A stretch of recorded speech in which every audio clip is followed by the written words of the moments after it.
ओम शांति। श्रीमद् भगवत गीता अध्याय 2 श्लोक नंबर 14। हे कुंती पुत्र, सर्दी गर्मी और दुख सुख को देने वाले इंद्रिय और विषयों के संयोग तो उत्पत्ति विनाशशील और अनित्य है, इसलिए हे भारत, उनको तो सहन कर। क्योंकि हे पुरुष श्रेष्ठ, दुख सुख को समान समझने वाले जिस धीर पुरुष को ये इंद्रिय और विषयों के संयोग व्याकुल नहीं करते, वह मुक्ति अर्थात मोक्ष के योग्य होता है। तो भगवान कह रहे हैं, हे कुंती पुत्र, सर्दी गर्मी और दुख सुख को देने वाले इंद्रिय और विषयों के संयोग अनित्य है, विनाशशील है, क्षणभंगुर है। इसलिए हे भारत, तू इनको सहन कर। क्योंकि हे पुरुष श्रेष्ठ, दुख सुख को समान समझने वाले जिस धीर पुरुष को ये इंद्रिय और विषयों के संयोग व्याकुल नहीं करते, वही क्या मुक्ति या मोक्ष के योग्य है। इंग्लिश में एक शब्द है मेटाफिजिक्स। मेटाफिजिक्स अर्थात तत्व विज्ञान। तत्व विज्ञान में कॉज एंड इफेक्ट, कारण और परिणाम, इसकी चर्चा की जाती है। कॉज है तभी इफेक्ट हो रहा है। जो भी इफेक्ट है उसके पीछे एक कॉज है। इस थियोरी कॉजैलिटी जिसको कहते हैं, ये जो मेटाफिजिक्स का सिद्धांत है, कॉज और इफेक्ट, इस पर सभी धर्मों ने कुछ न कुछ कहा है। हर एक फिलोसोफर के, एरिस्टोटल से लेके तो डेविड ह्यूम तक, बुद्धिस्टिक फिलोसॉफी से लेके तो हिंदुस्टिक फिलोसॉफी तक, अलग अलग सिद्धांत और अलग अलग मत है। इसको समझ लेना बहुत जरूरी है। जो भी हो रहा है, जो भी इफेक्ट है, जो भी परिणाम है, उसका कुछ न कुछ कॉज है, कोई ना कोई गहराई में एक कारण है। कुछ कारण है जिसको कहा जाता है नेसेसरी रीजन। दूसरा कारण होता है जिसको कहते हैं सफिशिएंट रीजन। तीसरा एक कारण होता है जिसको कहते हैं कंट्रीब्यूटरी रीजन। जो भी हो रहा है वो कॉज और इफेक्ट। ए कॉज है, ए से बी हो रहा है, बी इफेक्ट है। वो भी सुख हो सकता है, दुख हो सकता है, उदासी हो सकती है, कुछ भी हो सकता है, खुशी हो सकती है, अतीन्द्रिय सुख हो सकता है, परंतु कारण है। जो कारण इतना महत्वपूर्ण है कि उसके बिना भी हो ही नहीं सकता, उस कारण को कहा जाता है नेसेसरी रीजन। Necessary reason. एक दूसरा है जिसको कहते हैं सफिशिएंट रीजन। अर्थात ए है परंतु सी भी हो सकता है साथ साथ, डी भी हो सकता है साथ साथ, ए के अतिरिक्त कुछ और भी है। और तीसरा है कंट्रीब्यूटरी रीजन।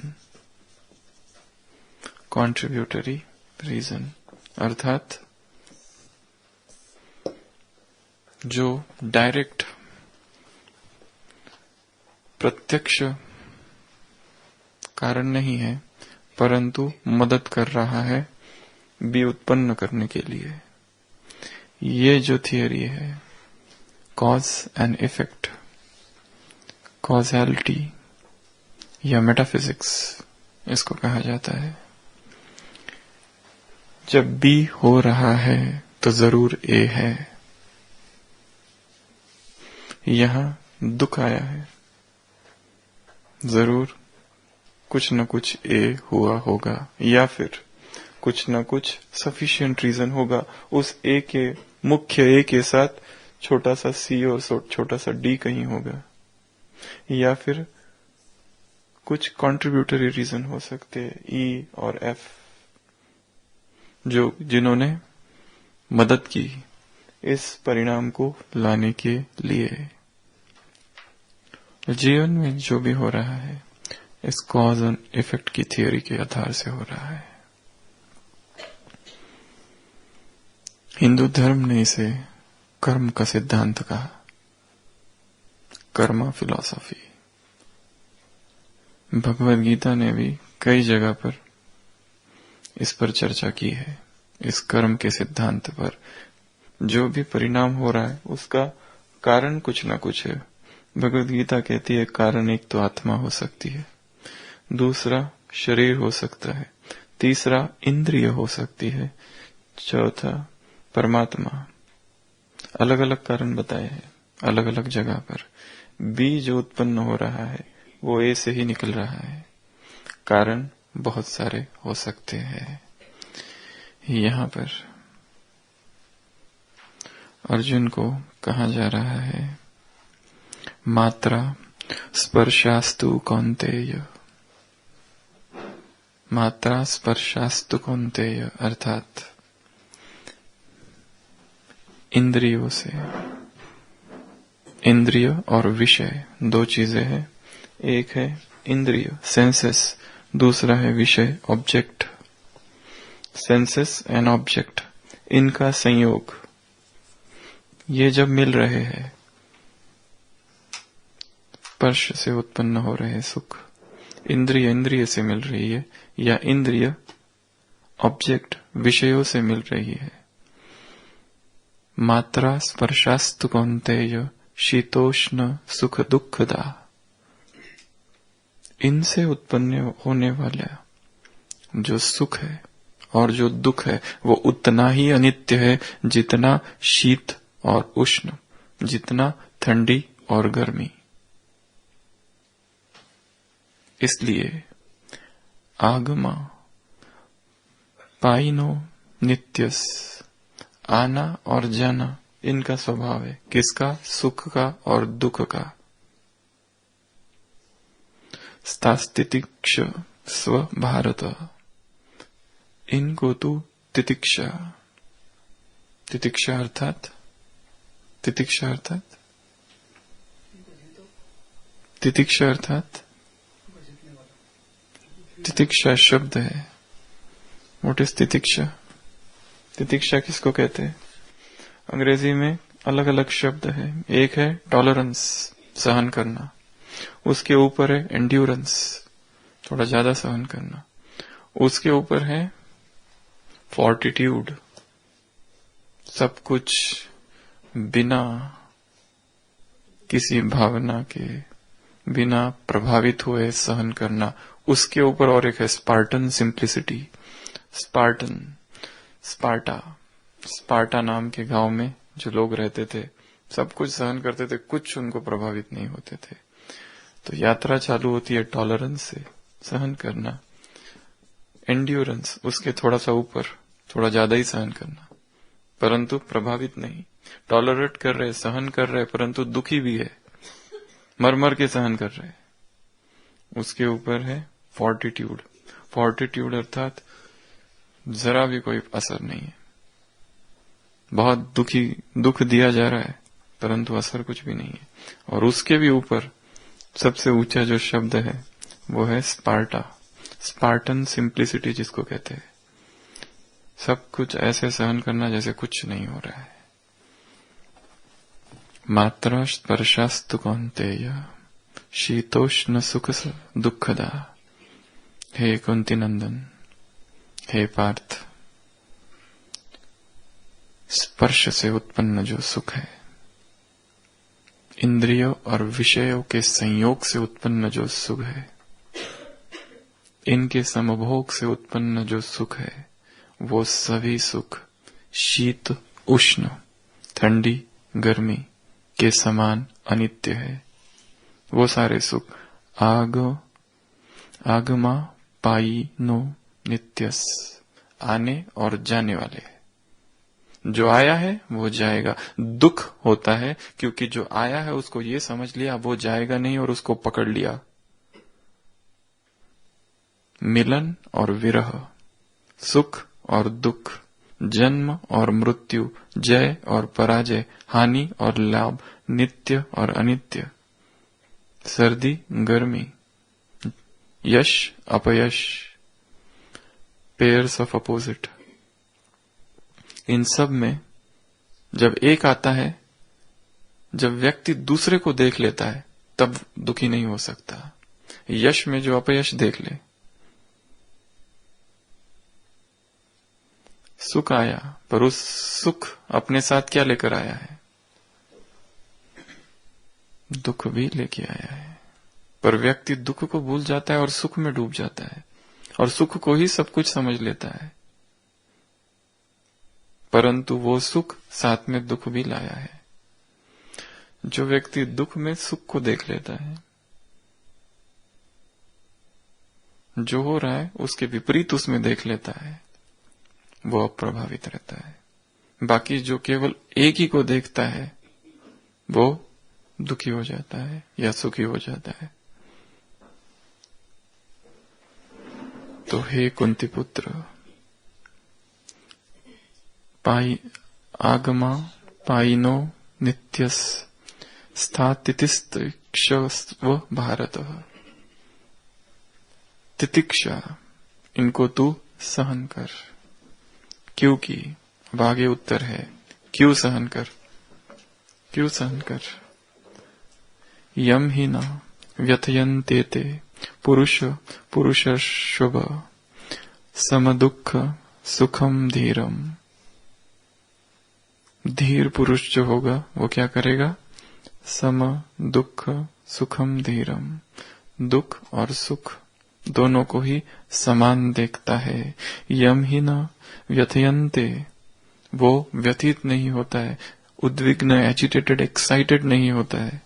पुरुषम पुरुषस्वभ, हे पुरुषों में जो तुम श्रेष्ठ हो, सुनो। सम दुख सुखम धीरम सो अमृतत्वाय कल्पते। ऐसा जो व्यक्ति है जो उद्विग्न नहीं होता, जो एक्साइट नहीं होता, जो डिस्टर्ब नहीं होता, किससे? दुख से और सुख से समान रहता है, वह व्यक्ति धीर पुरुष है। उसको कहा जाएगा धीर पुरुष। ऐसा ही व्यक्ति सोमामृतत्वाय कल्पते, कल्पते अर्थात योग्य है। किसके योग्य है? अमृत के योग्य है, अर्थात मुक्ति के योग्य है।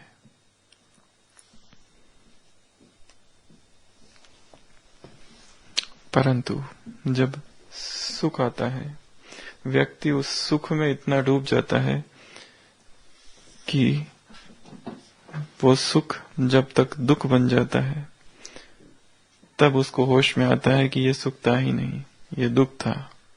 परंतु टाइम गैप लंबा कभी कभी हो जाता है, इसके लिए वो यहां पहचान नहीं पाता उसको कि यही दुख था।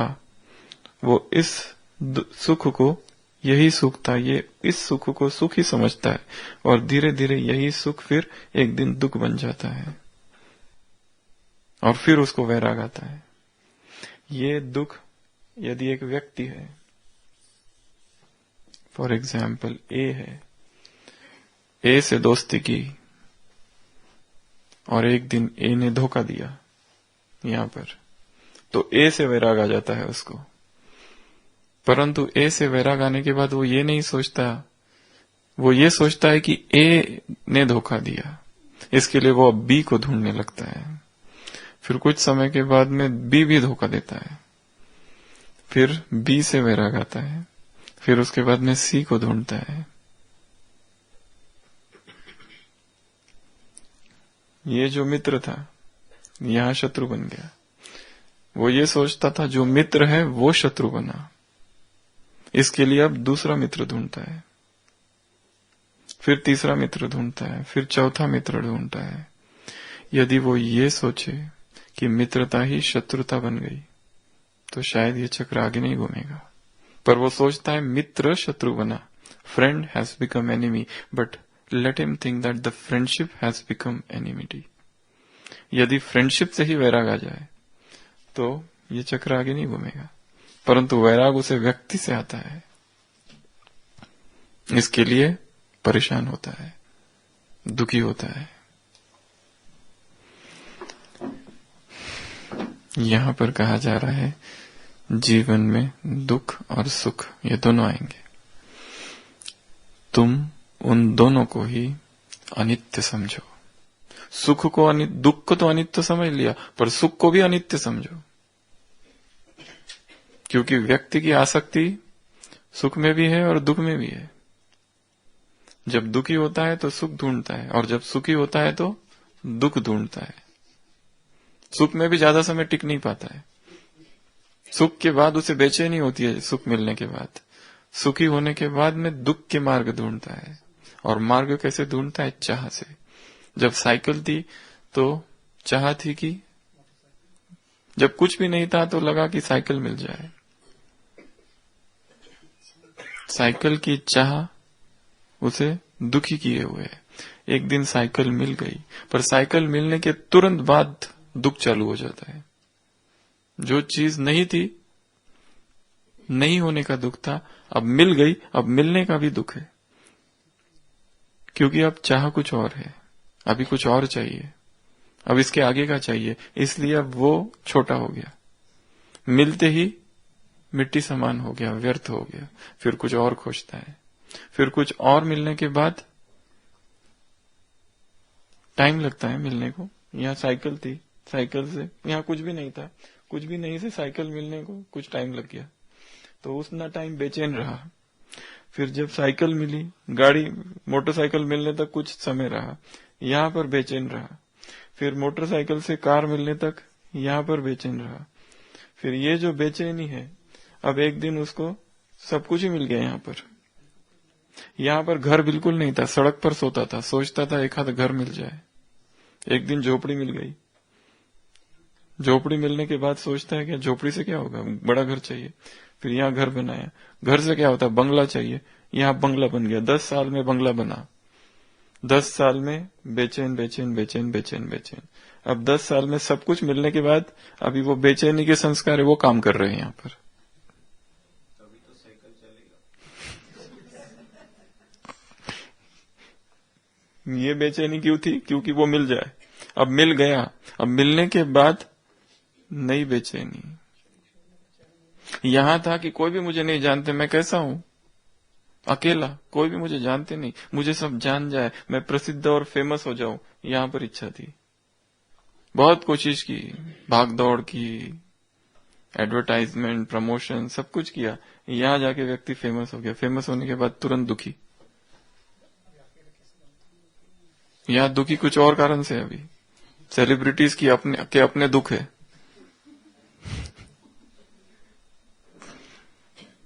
वोल्टेयर नाम का एक फिलोसोफर था फ्रांस में, वो बड़ा दुखी था कि मुझे कोई जानता ही नहीं, और उसकी इच्छा थी कि मेरे विचारों को सब समझे, मतलब थोड़ा आगे जाऊं, बढ़ूं। बहुत कोशिश की और एक दिन बहुत प्रसिद्ध फिलोसोफर बन गया। इतना प्रसिद्ध बन गया, यही तो इच्छा थी उसकी, ऐसा प्रसिद्ध हो जाऊं कि पूरे फ्रांस में मेरा नाम हो जाए। तो नाम हो गया वोल्टेयर का फ्रांस में।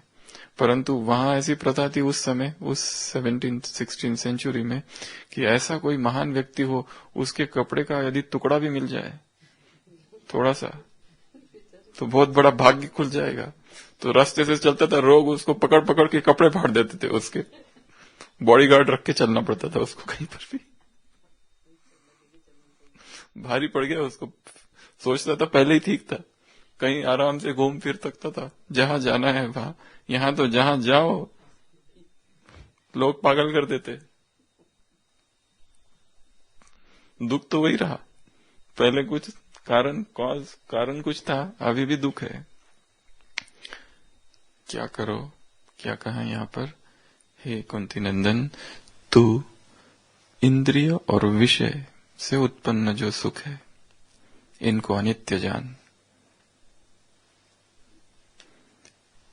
ये वैसे ही है जैसे सर्दी आती है फिर गर्मी होती है, आना और जाना इनका स्वभाव है। इसके लिए न सुख में इतना उछल, जितना जो सुख में उछलेगा दुख में उतना ही उसको दुखी होना पड़ेगा। स्तुति हो रही है तो बहुत गदगद हो रहा है व्यक्ति, उसी अनुपात में जब निंदा होगी तो दुखी भी होना पड़ेगा। अब तारीफ हो रही है फिर बदनामी भी होगी, सब होगा। इसके लिए अप्रभावित, इनको क्या समझ, आने और जाने का ये खेल है। जो आया है वो चला भी जाएगा। उस दिन सुनाया था ना, मैं भी घोड़ा था चला गया, लोग आ गए दुख मनाने, उसको कोई फर्क नहीं पड़ा, घोड़ा भी चला गया तो वापस बहुत सारे घोड़ों को लेके आए, लोग फिर आ गए, बहुत अच्छा, तुम्हें खुश होना चाहिए। वो कहता है ठीक है, मैं भी। घोड़े ने बेटे की टांग तोड़ दी, फिर लोग आ गए दुख मनाने, बहुत बुरा हुआ। वो कहता है मैं भी। सेना आ गई सब युवकों को ड्राफ्ट करने, पकड़ के लेके जाने के लिए, पर इसको छोड़ दिया, लोग फिर आ गए, अच्छा हो गया। वो कहता है मैं भी। सुख और दुख ये लक्ष्य नहीं है, लक्ष्य कुछ और है।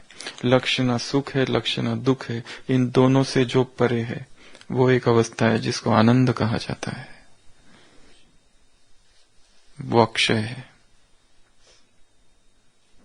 इम्पेरिशेबल। सुख और दुख ये अगर लक्ष्य रखा, व्यक्ति सुख चाहता है, यही दुख का कारण है, ये चाह दुख का कारण है।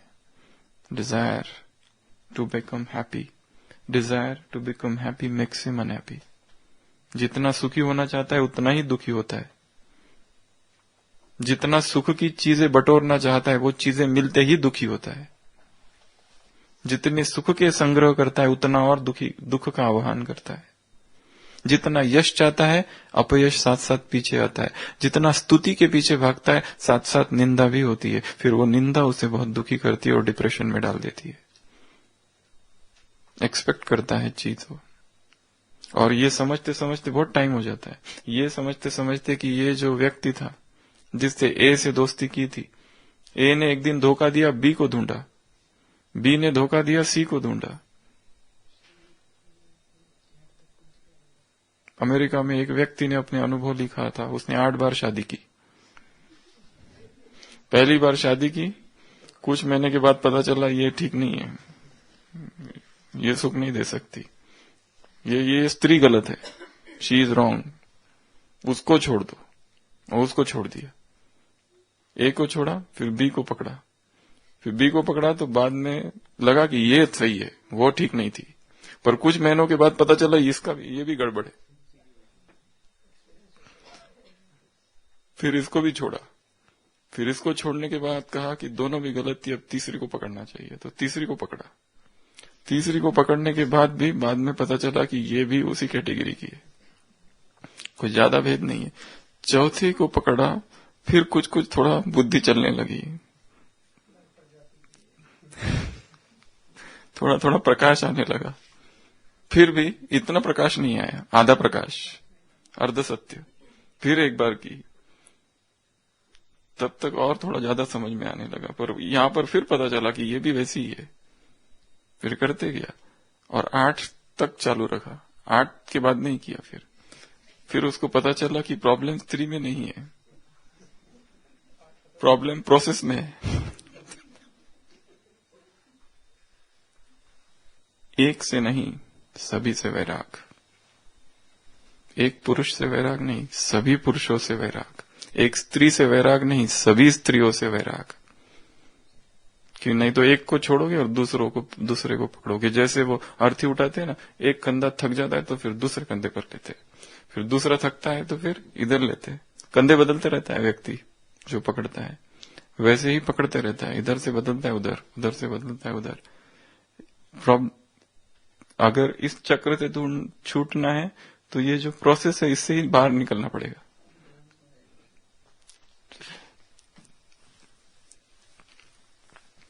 तो क्या किया जाए? सबसे पहला भी प्रश्न है कि कारण क्या है कि व्यक्ति प्रभावित होते रहता है, पर अच्छी परिस्थितियों में सुखी हो जाता है, खराब परिस्थितियों में दुखी हो जाता है। सबने मेरी तारीफ बहुत की तो अंदर ही अंदर क्या होता है? गुदगुदी। और दूसरों ने मेरी निंदा की तो आंसू बह जाते हैं। यश आया तो अच्छा लगता है, अपयश आया उदासी आ जाती है। सर्दी, गर्मी, हानि, लाभ, सुख, दुख, जय, पराजय, ये सारे अपोजिट्स में समान व्यक्ति इसलिए नहीं रहना चाहता, नहीं रह सकता, क्योंकि मुख्य कारण है अज्ञान। संपूर्ण अज्ञान नहीं, आधा ज्ञान। स्वामी विवेकानंद ने एक जगह लिखा है, we do not progress from darkness to light, we progress from lesser light to higher light. हम अंधकार से प्रकाश की ओर नहीं, कम प्रकाश के से ज्यादा प्रकाश की ओर, उस कम प्रकाश की अवस्था में ही ये सारा हो रहा है। मुख्य कारण है अज्ञान, या फिर कहो अर्ध सत्य, या फिर कहो अर्ध ज्ञान, आधा ज्ञान। ऐसा नहीं कि हमें ज्ञान नहीं है, ज्ञान है, हमें पता है। थियरी कहती है कि अचल अडोल रहो। आज कहाँ है, किसके मिसल? मंजू बहन, किसके मिसल अचल अडोल रहो? हनुमान। पर ऐसा कोई हनुमान है नहीं। भूत तो आएंगे, खटखटाएंगे, मार्जिन देखी तो घुसे अंदर।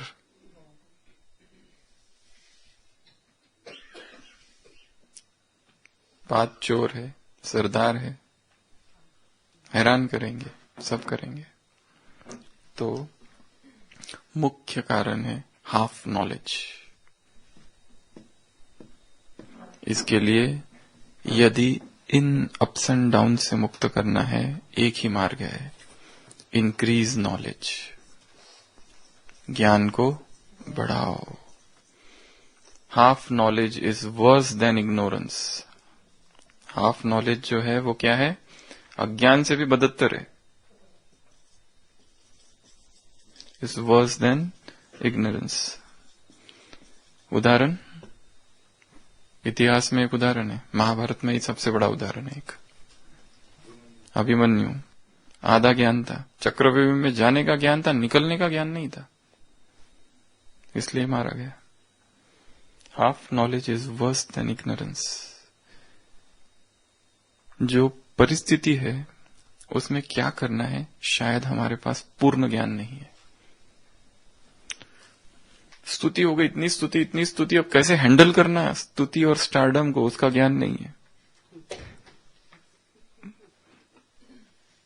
इसके लिए थोड़ा ज्यादा ही खुश हो गए, और फिर जो जितना ज्यादा खुश और गिरे तो चकना चूर। आज कहा है अज्ञान को समझना है स्वयं के, कि जो मैंने जाना है इस परिस्थिति के विषय में, इस व्यक्ति के विषय में, इन घटनाओं के विषय में, वो संपूर्ण सत्य नहीं है। एक दूसरा एंगल भी है, एक दूसरा आयाम भी है, एक दूसरा डायमेंशन भी है। इन्हीं चीजों को, इन्हीं बातों को देखने का, समझने का। ये पहाड़ी है, ये नीचे नक्की झील है। एक है नक्की की झील के बाजू में जो रास्ता है वहां चल रहा है, और वहां से देख रहा है नक्की झील को। उसका जो है देखने का जो दायरा है थोड़ा कम है। एक है वो थोड़ा सा बाबा पहाड़ी पर चढ़ गया, इधर वो थोड़ा सा ज्यादा देख रहा है। एक है इधर टोड रॉक पे चढ़ गया, वो कुछ और देख रहा है। एक कहीं और है, किसी एक दूसरे पॉइंट पर। कोई इस नग की झील के इस ओर है, यहां से देख रहा है। जितना जितना जो ऊपर जाएगा वो पूरा समग्र देख पाएगा। जितना कम देखेगा उतना ज्यादा दुख, जितना ज्यादा देखेगा उतना कम दुख। इसके लिए अगर ये सारी हैपनिंग्स, घटनाएं जो हो रही है, उसमें हम बार बार अभी दुखी होते, अभी सुखी होते, अभी अभी आंसू, अभी अभी अत्यंत खुशी, ये जो हो रहा है up and down, up and down, up and down, vicissitudes अंग्रेजी में इसको कहते हैं, अप्स एंड डाउन्स। कहां पर? अंदर, मन में, चित्त में, इमोशंस में, फीलिंग्स में। ये जो अप्स एंड डाउन्स है, हे अर्जुन, इनको सर्दी गर्मी के समान अनित्य समझ, सहन कर, तितिक्षा। एक और शब्द है उसमें, फॉरबेरेंस, एंड्योरेंस के थोड़ा आगे, और स्पार्टन सिंपली फोर्टिट्यूड के पहले। टॉलरेंस, एंड्योरेंस, फॉरबेरेंस, फोर्टिट्यूड, और फिर स्पार्टन सिंप्लिसिटी। ये सब सहनशीलता के स्टेजेस। ज्यादा ज्यादा ज्यादा लास्ट जो स्टेज है, उसमें व्यक्ति जरा भी प्रभावित नहीं होता है। कुछ भी होने दो, कैसा भी होने दो। हाँ, पर ये जो बात है सर्दी और गर्मी, इसको साधुओं ने और योगियों ने उल्टे अर्थों से लिया है, द्वापर से। इसके लिए वो समझते हैं सर्दी को सहन कर लेना और गर्मी को सहन कर लेना अर्थात योगी बन जाना। जो जितना ज्यादा परमहंस, वो उतना ही गंदा। मतलब उसको ये प्रभावित नहीं होता है, ये परिभाषा है। Count Keyserling, German philosopher, Bharat की यात्रा कर कर विदेश गया, और उसने अपने प्रवेश यात्रा, प्रवास यात्रा जो लिखी, ट्रेवलॉग, उसमें लिखा कि भारत में धर्म अर्थात अनक्लीनलीनेस। जो जितना ज्यादा अनक्लीनली है, जो जितना गंदा है, वो उतना ही ज्यादा धार्मिक कहा जाता है।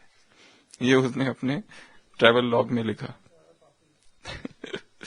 मतलब यहाँ साधु संत जो 10-10 दिन स्नान नहीं करते, उसने ये सारे ऑब्जर्वेशंस लिखे अपने।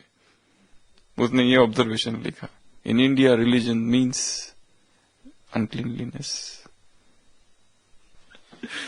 तो यदि इन अप्स एंड डाउन से मुक्त होना है तो क्या करना पड़ेगा? सबसे फर्स्ट स्टेप क्या है? मुख्य ज्ञान को बढ़ाओ। किसके ज्ञान को? उस व्यक्ति को समझो। बाबा ने कहा तुम्हारे आसपास जो पत्ते हैं उनका ज्ञान तुम्हें होना चाहिए, नहीं तो बार बार डिस्टर्ब होते रहेंगे। आसपास पत्ते जो है अर्थात व्यक्ति, साथी, जो भी आसपास है, पति, पत्नी, बच्चे, बॉस, जो भी है, वो सारे पत्ते हैं, उनको समझ लो, नहीं तो दुखी होते रहोगे। उनके स्वभाव को, उनके संस्कार को, उनकी कमियों को, विशेषताओं को, इच्छाओं को, एक्सपेक्टेशंस को सब समझ के रखो और फिर चलो। नहीं तो बार बार सुख दुख, सुख दुख, अनप्रिडिक्टेबल व्यक्तित्व बन जाएंगे। उसका उसको ठिकाना नहीं है कि अगले 1 घंटे में मैं सुखी होने वाला हूं या दुखी।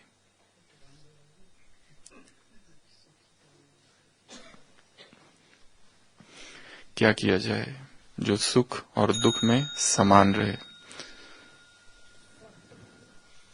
क्या करें? क्या करेंगे? करना कुछ भी नहीं है, कुछ तो करना पड़ेगा। 7 चीजें करेंगे। सुख और दुख में स्थिति समान रहे, सभी परिस्थितियों में अचल अडोल रहे, अंदर कुछ न जाए। उसके लिए कुछ तो करना पड़ेगा। सबसे पहला है ड्रामा। सबसे पहला क्या है? ड्रामा। इस ड्रामा को समझो गहराई से। जो हो रहा है खेल है, जो हो रहा है कहीं ना कहीं गहरा कल्याण उसमें छिपा है। जो हो रहा है ये वही हो रहा है आज का वरदान। क्या जो हो रहा है नथिंग न्यू, कुछ भी नया कुछ भी नहीं है इसमें। इसके पहले भी हुआ था, फिर होगा, ऐसा ही होगा। जो जो हो रहा है, जो जो दिखाई दे रहा है, जो जो हुआ फिर रिपीट होगा। ऐसा ही, नया इसमें कुछ भी नहीं है। और जिसमें नया ही नहीं है उसमें प्रभावित क्यों होना है? और जो हो रहा है उसमें कल्याण है, और जो हो रहा है वो उसको भी पसंद है, उसको बहुत अच्छा लगता है। बाप को हर इस ड्रामा का हर एक्टर पसंद है और हर एक्टर की हर एक्शन पसंद है। तो कौन सा पार्ट फिर पक्का करते रहना है? ड्रामा। ड्रामा टिक टिक जो मिसल चल रहा है, घटनाएं हो रही है, जो हो रहा है एक्यूरेट हो रहा है, यही होना चाहिए था। जो हो रहा है वही सत्य है, इसके अतिरिक्त तो कुछ होना ही नहीं चाहिए था। बहुत ही अच्छा हुआ। पहला ड्रामा। जितना ड्रामा की स्मृति रहेगी उतना व्यक्ति अडोल रहेगा। जब जब ये भूलेगा, और सबसे ज्यादा भूलता कब है? परिस्थितियों में। जब उसे सबसे ज्यादा याद रखना चाहिए सबसे ज्यादा तभी भूलता है। जब से ज्यादा जितना सबसे ज्यादा ज्ञान का चिंतन जब उसे करना चाहिए तब सबसे कम करता है, और जब शांति होती है तब एकांत में बैठ के सबसे ज्यादा ज्ञान चिंतन करता है। पहला। दूसरा, कार्मिक अकाउंट या हिसाब किताब। ये जो हो रहा है और ये जो हुआ, आई एम द क्रिएटर, मैं हूं इसका रचता। मैंने आह्वान किया है इस परिस्थिति का, तो ही तो ये परिस्थिति आई है। मैंने ही संकल्प भेजा था प्रकृति में, प्रकृति और संकल्प की रिएक्शन हुई। जो संकल्प मैंने भेजा था ए, उसकी रिएक्शन हुई बी के साथ, और सी घटना परिणाम है। जो निर्माण हुआ है, जहां मैं हूं, जिस स्थान में, जिस पद में, जिस स्थिति में, जिन लोगों के साथ, और जो जो हो रहा है आसपास मेरे इर्द गिर्द, किसने रचा है उसको? मैंने। मेरी रचना है। इसके लिए दूसरा कोई कितना भी कुछ करे उसको बदल नहीं सकता। बदलना भी मुझसे होगा, मैं ही बदलूंगा इसको। तो दूसरा, कर्म की सिद्धांत को समझना, कर्म की फिलॉसफी को समझना कि मैं ही निर्माता हूं इस परिस्थिति का। ये नहीं, ये जो इसको मैं कह रहा हूं तुम्हारी वजह से हुआ, तुम,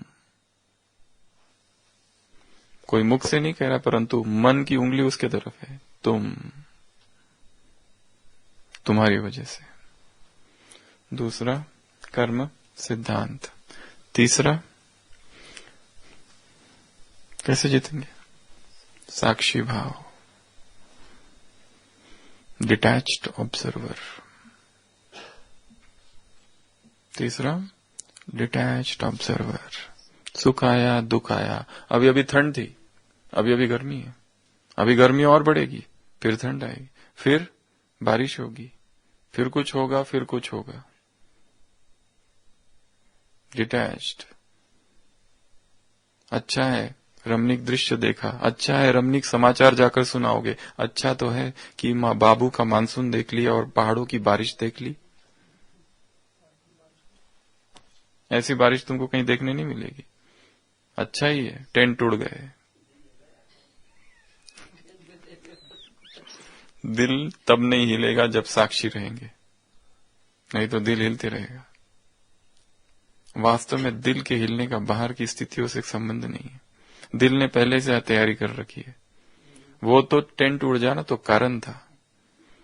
दुख तो व्यक्ति पहले ही हो चुका है, केवल ये बदल रहे, व्यक्ति बदल रहे हैं। ए था फिर बी हो गया, बी को छोड़ा सी हो गया, डी हो गया, आ को छोड़ा बा आ गया, बा को छोड़ा का आ गया। व्यक्ति बदल रहे, दुख तो वही है। पर हम सोच रहे हैं हाँ इस समय इसने दुख दिया था, अब ये दुख दे रहा है, फिर ये भी दुख दे रहा है, ये सभी दुख देने वाले हैं। तो दुख देने वाले तो छोड़ते क्यों नहीं सबको? पर हम सोचते हैं ये दुख देने वाला है, सभी दुख देने वाले ये नहीं सोचते। ये जो है ना ये ठीक नहीं है, इसको बदलो तो दूसरा आ जाए। तीसरा साक्षी भाव। चौथा लक्ष्य, एम क्या है? बाप समान। एम क्या है?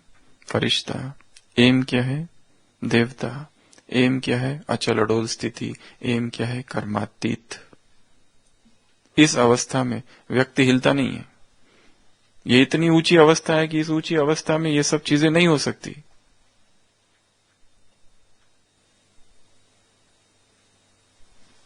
अपने लक्ष्य को बार बार याद रखना। यदि मैं ऐसा हिलता रहा, ठीक है, तो ये लक्ष्य है, इस गंतव्य तक कैसे पहुंचूंगा, किस गति से पहुंचूंगा? क्या ये अच्छा लगेगा कि बाकी सब आगे चले गए और हम पीछे रह गए? और तुम्हारे दुख भी कितने हैं, चिल्लर। उसको ही बड़ा समझ समझ के दुखी होते रहते। हर एक व्यक्ति सोचता है मैं ही सबसे बड़ा दुखी हूं, मेरे जैसा दुख किसी को ही नहीं है। ऐसी बीमारी किसी और को आई नहीं होगी, मुझे आई है और दुखी है। अपने दुख दर्द में हर आत्मा खोई हुई है। साकार महावाक्य है बाबा के, किसी मुरली में आए थे। हर आत्मा अपने ही दुख दर्द में खोई हुई है। कितना? चौथा एम। पांचवा क्या करें? पांचवा लाइफ को, अंडरस्टैंडिंग ऑफ लाइफ। इस जीवन में सुख भी आएगा, दुख भी आएगा, उसको स्वीकार कर लेना है। जो संसार के लोग हैं, जो ज्ञान अध्यात्मवादी नहीं है, वो भी अडोल रहते हैं।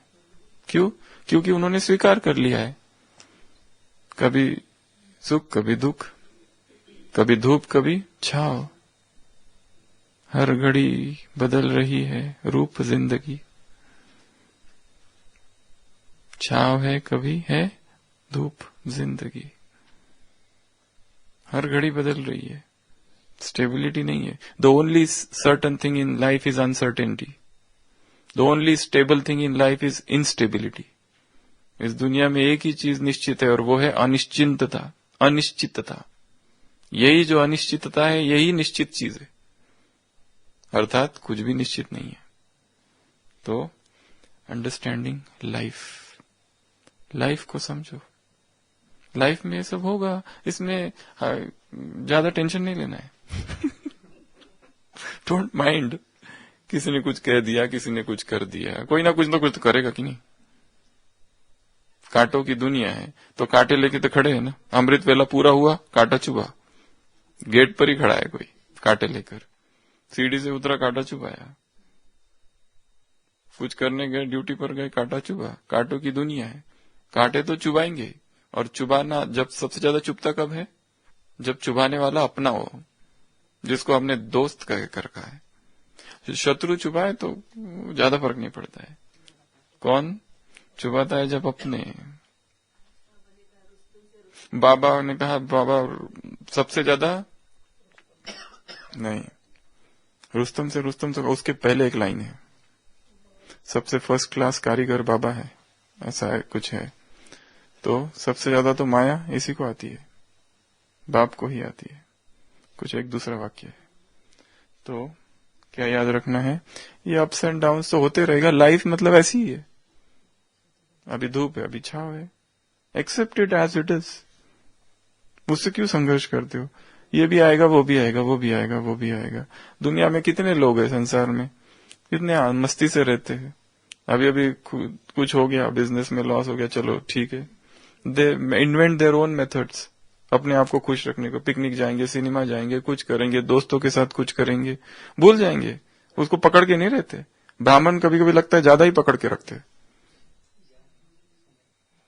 बाकी वो लोग तो भूल भी जाते हैं, उनको याद भी नहीं रहता है किसी ने कुछ कहा, क्या कहा, भूल जाते हैं। छोटी छोटी बातों को स्थान नहीं देना है अंदर।